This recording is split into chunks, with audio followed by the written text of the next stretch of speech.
Vous êtes toujours sur Europe 1, moi aussi, preuve qu'on a décidément les mêmes goûts. Il est midi 23, rien ne s'oppose à midi, continue. Et Eva Rock, Diane Chenouda, Olivier Pouls et Alain Sirou n'osent piper mot, car à leur côté, c'est un Guy Carlier bougon qui s'apprête à dérouler son chef-d'œuvre quotidien. Alors Guy, malgré ce lien de subordination qui nous lie contractuellement, vous avez donc refusé ce matin de me donner le thème de votre chronique, c'est dommage. J'aurais pu faire un lancement rigolo, j'avais des très bons extraits de dialogue où il était question de saucisses. Oui, alors écoutez, j'aimerais dorénavant que vous renonciez au lancement rigolo pour ma chronique, parce que pour être honnête, j'en ai un peu marre que vous me salopiez le boulot avec des plaisanteries de garçon de bain accompagnées d'illustrations sonores ridicules, comme le jour où, évoquant Guernica de Picasso, vous avez cru bon de souligner le côté hispanisant de ma chronique avec ça.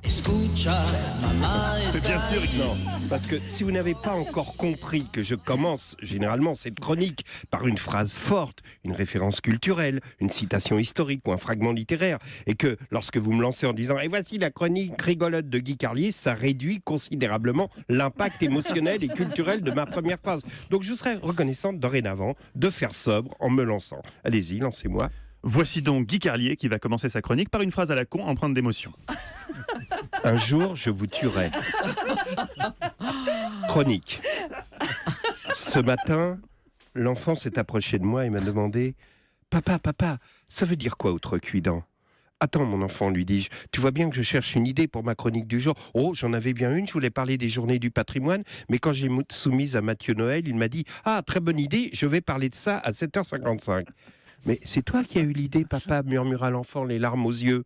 Oui, mon chéri, mais comme Mathieu est hiérarchiquement au-dessus de moi, ça veut dire il est cadre, coefficient 300 avec note de frais, alors que je ne suis qu'agent de maîtrise avec ticket restaurant. Je suis obligé de me soumettre à sa volonté, y compris dans le domaine des jeux sexuels, où je dois me plier à son bon vouloir et à être son yo-yo, son jouet. À cet instant, le téléphone sonna et au bout du fil, j'ai entendu Arrêtez. Au téléphone, Sébastien, notre rédacteur en chef, m'annonçait que Mathieu avait finalement changé d'idée, qu'il abandonnait l'idée des journées du patrimoine pour faire une chronique pro-féministe, espérant ainsi pécho quelques fémènes pour le week-end. Il me fallait donc trouver un autre sujet de chronique. Je parcourais la presse pour y trouver quelque info original, mais rien de surprenant, que du banal. Le bras droit de Balkany vient d'être mis en examen. Le bras droit de Balkany. C'est-à-dire que le mec est impliqué dans tellement d'affaires qu'ils sont obligés de le mettre en examen membre par membre. La jambe gauche pour les marchés truqués de Levallois, les genoux pour l'abus de biens sociaux, et là son bras droit pour une affaire de détournement de fonds publics.